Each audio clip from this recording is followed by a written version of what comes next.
Гласот на Америка на македонски. Преку една деценија вашиот прозорец кон САД. А сега, директно од студиото во Вашингтон.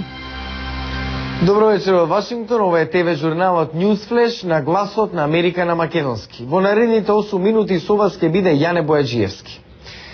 Американските власти и натаму го испрашуваат американскиот државјанин од пакистанско потекло обвинет за неуспешниот напад со автомобил бомба на Таймс Сквер во Њујорк. 30-годишниот Фейсал Шазад беше уапсен додека се обидувал со авион да замине за Дубај. Следат на новите детали. Американскиот државјанин родом од Пакистан обвинет за неуспешниот напад со автомобил бомба во Њујорк соработува со властите кои се обидуваат да го дознаат мотивот, велат американски официјални лица. 30-годишниот Файзал Шахзад требаше да се појави пред суд вторникот, но тоа е привремено одложено за да продолжи да соработува со истрагата. Властите наведуваат дека тоа признал улогата во случајот и дека дава вредни информации, но испитуваат дали има некаква врска со странските терористички организации. Шазад наводно признал дека бил обучен за ракување со експлозив во Пакистан. Иранскиот претседател Махмуд Ахмединежад во принцип се согласил на бразилско посредување во нуклеарниот договор на Обединетите нации, што се досега беше во ќорсокак. Договорот го врзува официјален Техеран да испрати ураниум во Русија, каде би се преработувал за ирански потреби. Оттаму би бил препратен во Франција, за да биде претворен во гориво, па потоа вратен назад во Иран за користење во нуклеарниот реактор. Бразил претходно ја повика меѓународната заедница да покаже флексибилност за договорот.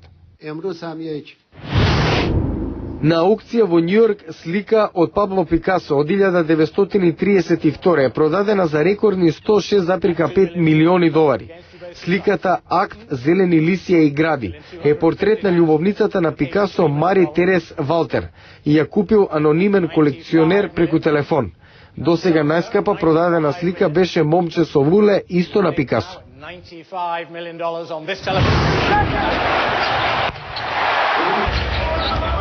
Актуелниот шампион Лос Анџелес Лейкерс го победи гостинот Јута Джез со 111-103 и победе со 2-0 во серијата најдобар од 7 во плейоф на преварите од западната конференција на NBA.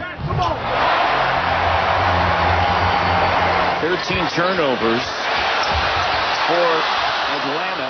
Во источната конференција Орландо Меджик го декласираше Атланта Хокс со 114-71 во првиот надпревар од второто коло. Двајт Хауард постигна 21 поен и имаше 12 скокови за Орландо. Следниот меч се игра во четврток во Орландо.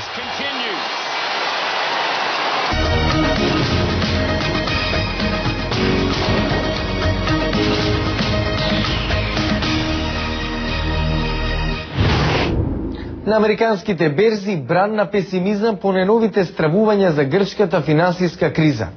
Продажбата на акции забележи пат, додека инвеститорите се понервозни, поради опасноста од прелевање на кризата во други земји.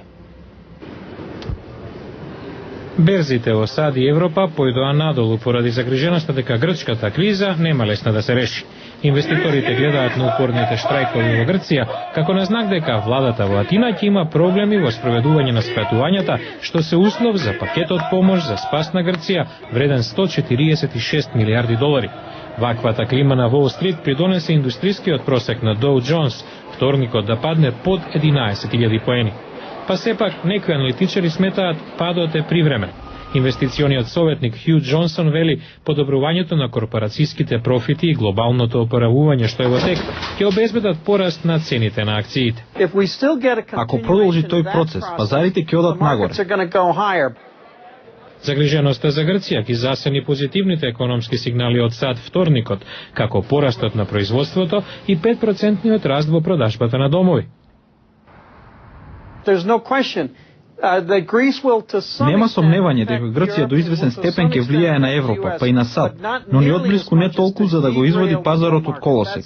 Многумина во Европа не се толку сигурни. Еврото падна на најниско ниво во однос на доларот во последните 12 месеци. Тоа значи послаб профит за американските компании кои имаат бизнис со Европа. Инвеститорите се загрижени дека растечкиот обем на пакетот помош за Грција може да го отежни спасот на другите економии кои покажаа знаци на слабост, како на пример Шпанија.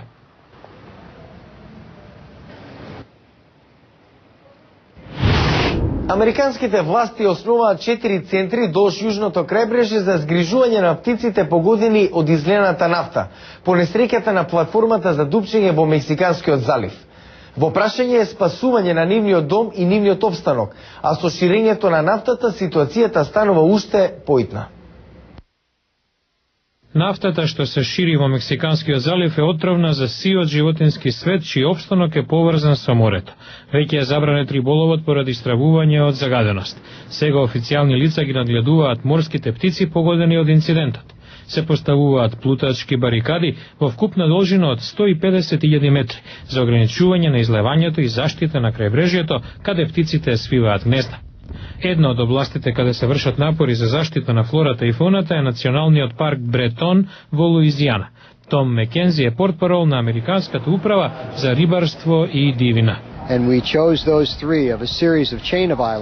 Ги одбравме трите острови што го сочинуваат Брентон, затоа што таму се гнездата на кафените пеликани, кои немаат каде да одат.